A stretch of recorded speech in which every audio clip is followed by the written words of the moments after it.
Hello दोस्तों, मैं SK Gupta ओम Sai Ram coaching centre की तरफ से आपका स्वागत और अभिनंदन करता हूं। आज बात करते हैं क्लास 8 अभ्यास 1F के। इसमें कहा गया है निम्नांकित कथनों के सम्मुख सत्य या असत्य जो भी हो उसे लिखिए। पहला क्वेश्चन कह रहा है कोष्टक में -6/7, कोष्टक के बाहर प्लस 6/7 परिमेय संख्या नहीं है। यहाँ पे कहा है परिमेय संख्या नहीं है, इसे हम क्या कर सकते हैं, सॉल्व कर सकते हैं। मान लीजिए कोष्टक तोड़ने पर हमारा -6/7 प्लस 6/7। अब दोनों हर बराबर है तो ऊपर का क्या करें, हम जोड़ ले या घटा ले, तो ये आएगा क्या, 0। अब परिमेय संख्या नहीं है, 0 हमारी परिमेय संख्या है। क्या है, परिमेय संख्या है, इसलिए क्या हो जाएगा, इसके अकॉर्डिंग कह रहा है नहीं, तो क्या हो जाएगा, असत्य। क्या हो जाएगा, असत्य। परिमेय संख्याओं में योगात्मक का तत्सम अवयव शून्य होता है? जी नहीं। क्या होता है, शून्य होता है। क्या होता है, ये हो जाएगा हमारा सत्य हो जाएगा। क्या है, परिमेय संख्याओं में योगात्मक का तत्समक अवयव शून्य होता है, तो ये हमारा सत्य हो जाएगा। परिमेय संख्या शून्य का योगात्मक प्रतिलोम नहीं होता है, तो ये क्या होगा, असत्य। क्या होगा हमारा, असत्य। ठीक, ये हो जाएगा हमारा असत्य।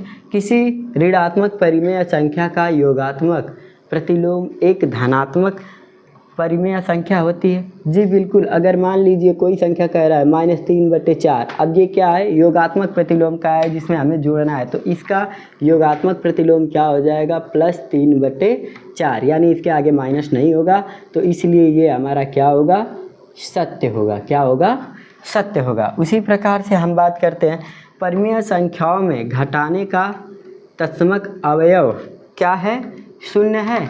जी नहीं, ये क्या है, असत्य है। क्या है हमारा, असत्य है। बात करते हैं परिमेय संख्या में गुणा का तत्समक अवयव 1 है, तो ये क्या है हमारा, सत्य है।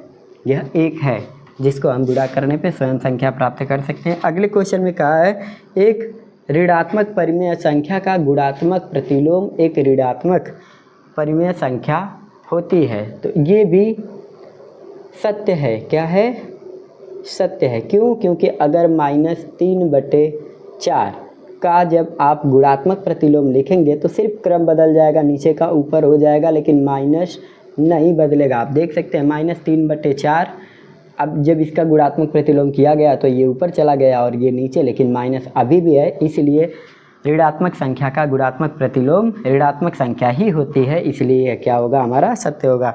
यदि परिमेय संख्या x का योगात्मक प्रतिलोम x है तो x बराबर 0 होगा, ये हमारा क्या हो जाएगा, सत्य हो जाएगा। और इस प्रकार से पहला क्वेश्चन समाप्त होता है। बात करते हैं दूसरे क्वेश्चन की तरफ। निम्नांकित को अपनी अभ्यास पुस्तिका पर उतारकर रिक्त स्थानों की पूर्ति कीजिए। अब पहला है कोष्ठ में -5/12 कोष्ठ बंद प्लस ... बराबर कोष्ठ में -5/12। अच्छा बताइए, आपको 5/12 पाने के लिए, यानी सेम संख्या पाने के लिए इसमें क्या जोड़े, इसमें क्या जोड़े कि यही संख्या हमको प्राप्त होती है। यहाँ पे क्या जोड़ा जा सकता है, 0। अगर आप इसमें 0 जोड़ेंगे तो इसका मान नहीं बदलेगा, ये यही रह जाएगा। अब बात करते हैं यहाँ पे दूसरे क्वेश्चन में कहा है कोष्ठ में -4/5 कोष्ठ बंद, यहाँ पे माइनस दिया हुआ है, यहाँ पे खाली स्पेस दिया हुआ है, आपको फिल करना है, बराबर आना चाहिए 0। अगर हम यहाँ पे क्या रख दें, यहाँ पे माइनस, देखिए यहाँ पे -4/5 रख दे कोष्ठ में, तो ये कोष्ठ तोड़ेंगे तो यहाँ क्या हो जाएगा, प्लस। अब यहाँ 4/5 और यहाँ तोड़ेंगे तो -5/4। अब हर बराबर है तो देखिए ये दोनों प्लस माइनस कट जाएगा तो क्या आएगा, 0। तो हमारा क्या सत्य हो जाएगा, -4/5। अब बात करते हैं यहाँ पे दिया -1/-2 कोष्ठ में दिया है 1/-2, इसके होल स्क्वायर -1। अब हमको क्या करना है, इसका गुणात्मक प्रतिलोम कर लेते हैं। जब इसका गुणात्मक प्रतिलोम करेंगे तो ये क्या हो जाएगा, ऊपर चला जाएगा, -1। अब ये क्या हो जाएगा, 1, या फिर इसको आप इस प्रकार से लिख सकते हैं। अगर इस प्रकार से लिख सकते हैं तो इसे आप 2 भी कह सकते हैं। इसका मतलब यहाँ पे क्या आएगा 2, यानी दूसरे में क्या फिल किया जाएगा 2। बात करते हैं चौथे में। -2 है। अब यहाँ पे देखिए ये क्या है, गुणात्मक प्रतिलोम किया गया है तो ये माइनस था तो प्लस नहीं होगा, यहाँ पे क्या होगा ये माइनस होगा, तो ये हमारी संख्या क्या -2 हो जाएगी। बात करते हैं अगले क्वेश्चन में। यहाँ पे मझला कोष्ठक फिर छोटे कोष्ठक के अंदर क्या है -2/3। हम इसको तोड़ रहे हैं, तोड़ने के बाद फिर गुणा क्या है 3/4। ये इस प्रकार से है। हम इसको क्या कर सकते हैं, या तो ऐसे क्रॉस काट सकते हैं, ऐसे भी काट सकते हैं, और यहाँ पे 1 है तो इसका हम केयर नहीं करते, क्यों? क्योंकि वो ऐसे ही संख्या है। अगर हम इसका प्रतिलोम करें, गुणात्मक प्रतिलोम करें, तो अब ये क्या हो जाएगा, यहाँ पे हो जाएगा 3/-2, फिर गुणे क्या हो जाएगा 4/3। अब देखिए 4 तियाँ 12, 2 तियाँ के 6। अब ये माइनस है तो माइनस रहेगा, यहाँ पे बराबर का चिन्ह लगा दीजिए, यहाँ पे माइनस 6 के 6, 6 दूनी 12। अब यहाँ पे कर लीजिए 2 तियाँ के 6, 4 तियाँ के 12, 6 के 6, 6 दूनी 12। इसका मतलब दोनों में हमको क्या नज़र आ रहा है 1/2। यहाँ से हम इसको सॉल्व करें तो 1/2, गुणात्मक प्रतिलोम करें तो 2/1। अब आपको क्या फील करना है आप लोग कमेंट बॉक्स में ज़रूर कमेंट करके बताएं। अब बात करते हैं प्रश्न नंबर 3। प्रत्येक स्थिति में x का मान बताइए। तीसरे क्वेश्चन में पूछा गया प्रत्येक स्थिति में x का मान बताइए। ज़रा यहाँ पे ध्यान से देखिए 2/3 गुणे x बराबर 1 दिया है, तो हम क्या करें x का मान ज्ञात करने के लिए अब x बराबर करते हैं, इसको क्या करते हैं गुणे का चिन्ह है तो उधर जाएगा 1 गुणे 3/2 होगा, तो x का मान क्या आएगा 3 के 3, 3/2। अब यहाँ पे माइनस वाइनस कुछ नहीं है तो इसका आंसर हो जाएगा 3/2 पहला। अब दूसरे में कहा है -3/4, क्वेश्चन में है -3/4 प्लस x बराबर क्या है 0, क्या है 0। तो हम अब इसको कैसे कर सकते हैं, इसको करने के लिए हमें क्या करना होगा, इसको पहले तोड़िए तो यहाँ होगा -3/4 प्लस x बराबर 0। तो अब जब x बराबर 0 है तो हम क्या करें, इसको उधर लेकर चलते हैं, तो ये माइनस है उधर जाकर क्या हो जाएगा प्लस, तो x बराबर हो जाएगा 3/4। इसका आंसर क्या हो जाएगा 3/4 प्लस में x का मान क्या होगा 3/4। अब बात करते हैं यहाँ पे कि अब कह दीजिए सर जी इसमें क्यों क्रम नहीं बदला भैया, क्योंकि यहाँ पे धनात्मक का चिन्ह है और यहाँ गुणे का चिन्ह है।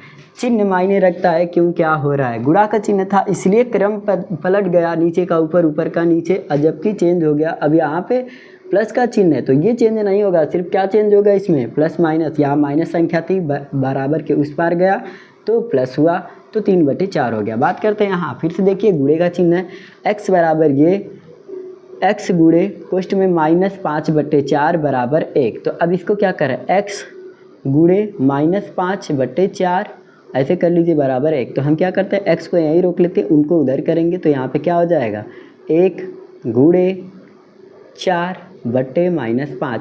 फिर से इसको करेंगे तो 4 के 4, यहाँ पे माइनस होगा क्योंकि ये संख्या माइनस है। अब यहाँ पे क्या हो जाएगा -5, ऐसे लिख सकते हैं। अब बात करते हैं क्वेश्चन नंबर 4, प्रत्येक तीसरे में चौथा। यहाँ पे x देखिए दिया हुआ है क्या, x गुणे कोष्ठ में -6/-7 बराबर 1। तो अब यहाँ पे क्या कर सकते हैं, इसको ऐसे कर सकते हैं माइनस माइनस नीचे ऊपर काट सकते हैं, कोई दिक्कत नहीं है। 6/7 बराबर 1। तो अब क्या होगा x बराबर, x को यहाँ रोक ले, इनको उधर करें तो 1 गुणे 7/6। अब इसका मान क्या हो जाएगा 7/6, ये हो जाएगा हमारा आंसर। अब बात करते हैं यहाँ पे क्या है माइनस माइनस, इसको पहले तोड़ लीजिए आप, तो क्या करेंगे -5/4 गुणे 4/-5। ये नीचे ऊपर माइनस है, आप गुणा कर रहे हैं, क्या कर सकते हैं काट सकते हैं, चाहे ऐसे काट लीजिए चाहे ऐसे काट लीजिए, या फिर आप ये भी कर सकते हैं 4 पंजे 20, फिर 4 पंजे 20 और 20 के 20 बराबर, इसका आंसर क्या आ जाएगा 1। अब बात करते हैं इधर, यहाँ पे लास्ट क्वेश्चन, तीसरे का लास्ट क्वेश्चन। इसमें क्या कहा है -7। अभी कोष्टक तोड़ेंगे आप तो ये माइनस होगा -7/6। अब यहाँ क्या है +7/6। अब बराबर x का मान पूछा है, तो ये देखिए ये माइनस है ये प्लस है, दोनों कट जाएगा तो क्या आएगा हमारा 0। यहाँ पे क्या आएगा x का मान 0। आई होप आपको समझ में आया होगा। अब बात करते हैं क्वेश्चन नंबर 4। निम्नांकित परिमेय संख्याओं के गुणात्मक प्रतिलोम बताइए। इसमें क्या बताना है, सॉरी योगात्मक प्रतिलोम बताना है। योगात्मक प्रतिलोम, अब जरा देखिए यहाँ पे 1/2 क्या दिया है, प्लस में दिया है, तो इसका क्या हो जाएगा योगात्मक प्रतिलोम, माइनस हो जाएगा। जब योगात्मक प्रतिलोम पूछा जा रहा है तो ये जान लीजिए, अगर धनात्मक संख्या है तो ऋणात्मक होगा, अगर ऋणात्मक संख्या है तो धनात्मक। इसका क्या हो जाएगा, -1/2। उसी प्रकार से अगर हम इसको तोड़े तो -3/8 होगा। ये संख्या हमारी ऋणात्मक है तो इसका योगात्मक प्रतिलोम क्या हो जाएगा, 3/8। अब जीरो का योगात्मक और ऋणात्मक क्या होता है, दोनों समान होता है, जीरो ही होगा, चाहे वो ऋण हो चाहे प्लस। अब बात करते हैं यहाँ पे, इसको देखिए प्लस माइनस माइनस नीचे ऊपर टूट जाएगा तो ये बचेगा क्या, 7/4/7। ये धनात्मक है तो इसका योगात्मक प्रतिलोम क्या हो जाएगा, -4/7। ठीक, अब बात करते हैं हम 5वें क्वेश्चन में। इसमें कहा गया है निम्नांकित परिमेय संख्याओं के गुणात्मक प्रतिलोम बताइए। अब इसमें क्या करना है, गुणात्मक प्रतिलोम बताना है हमको। तो गुणात्मक प्रतिलोम इसका क्या होगा, जस्ट उल्टा हो जाएगा। जो नीचे है वो क्या हो जाएगा, ऊपर हो जाएगा, और जो ऊपर है वो नीचे हो जाएगा। उसी प्रकार से इसको भी जब हम सॉल्व करेंगे तो यहाँ क्या हो जाएगा, ऊपर चला जाएगा 19 बटे नीचे 6। अब माइनस हम यहाँ लगा देते हैं क्योंकि इस माइनस प्लस में कोई कटौती नहीं, संख्या प्लस में है तो प्लस में होगी, माइनस में है तो माइनस में। उसी प्रकार से हम यहाँ पे चाहते हैं तो यहाँ पे क्या हो जाएगा, -16/17। इस प्रकार से अब यहाँ पे देखिए ये परिमेय संख्या नहीं है लेकिन हम इसके ऊपर 1 लिख सकते हैं। जब 1 लिख सकते हैं तो अब ये क्या हो जाएगा, 9/1 माइनस। इस प्रकार से ये परिमेय संख्या हमारा बन जाएगा। उसी प्रकार से हम इसको भी ऐसे लिख सकते हैं, तो हम इसे इस प्रकार से लिख सकते हैं। इसमें कोई समस्या नहीं होता है कि माइनस यहाँ पे है कि यहाँ पे है। आप नीचे ऊपर दोनों जगह में से कहीं एक जगह पे आप माइनस लिख सकते हैं, यह संख्या माइनस ही कहलाएगी। अब बात करते हैं इसकी, इसे बनाने के लिए हम क्या कर सकते हैं, बराबर, इसमें कोई चिन्ह नहीं है, 17/1 लिख सकते हैं। उसी प्रकार से बात करते हैं 5वें क्वेश्चन के लास्ट क्वेश्चन में। इसे देखिए, इसका गुणात्मक प्रतिलोम करने के लिए आप क्या कर सकते हैं, बराबर इस प्रकार से कर सकते हैं। देखिए बराबर आप इस प्रकार से कर सकते हैं। इसका गुणात्मक प्रतिलोम 5/2 गुणे 4/9 ऐसे कर सकते हैं। ऐसे यहाँ 2 9 18, 5 चौके 20। अब यहाँ क्या हो जाएगा, 4 5 20 और 2 9 18। अब देखिए अगर इनका गुणात्मक प्रतिलोम आप कर रहे हैं तो दोनों का क्रम बदल जाएगा, क्योंकि इसका भी बदलेगा उसका भी बदलेगा। तो यहाँ पे ये आ रहा है, अगर क्रम नहीं बदल रहे तो ये आ रहा है।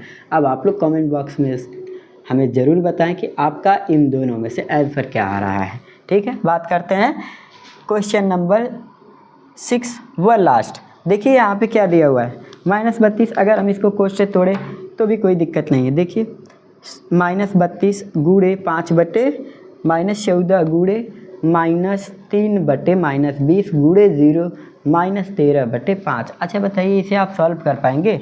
करने की ज़रूरत नहीं है। क्यों? क्योंकि इन संख्याओं का आप क्या कर रहे हैं, गुणा कर रहे हैं। यहाँ से यहाँ तक आप गुणा करेंगे, फिर इन संख्याओं को जब गुणा करेंगे यहाँ पे आ गया आपका बीच में 0। अब किसी संख्या में 0 का गुणा करेंगे तो वहाँ क्या आएगा, 0। अर्थात इसका मतलब क्या है, ये आंसर हमारा क्या आएगा, 0 आएगा।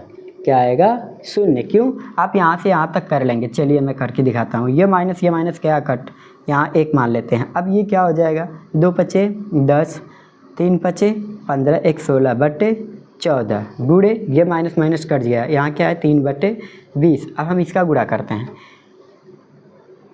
16 दूनी 32, 16 48। आप ऐसे लिख सकते हैं 48, 0 लगा दीजिए। अब 14 दूनी 28, 0 लगा दीजिए। अब क्या है, गुणे 0। अब ये मैटर करता है। अब इनका गुणा जब करोगे तो फिर क्या आएगा, 0 आ जाएगा। फिर किसी संख्या में -13 का 0 में गुणा करेंगे तो फिर 0 आ जाएगा। इसीलिए हम कह रहे थे इसका गुणा न किया जाए, डायरेक्ट इसका आंसर आप लिख सकते हैं 0, क्योंकि बीच में 0 आया है। बचपन से पढ़े होंगे, 0 गुणे 0 करने पर 0 आता है, 1 गुणे 0 करने पर भी 0 आता है। ठीक, तो आप समझ गए होंगे। आपको अगर ये वीडियो अच्छा लगा हो, समझ में आया हो, तो अपने दोस्तों को शेयर करें और हो सके तो वीडियो लाइक करें और चैनल को सब्सक्राइब करें। धन्यवाद।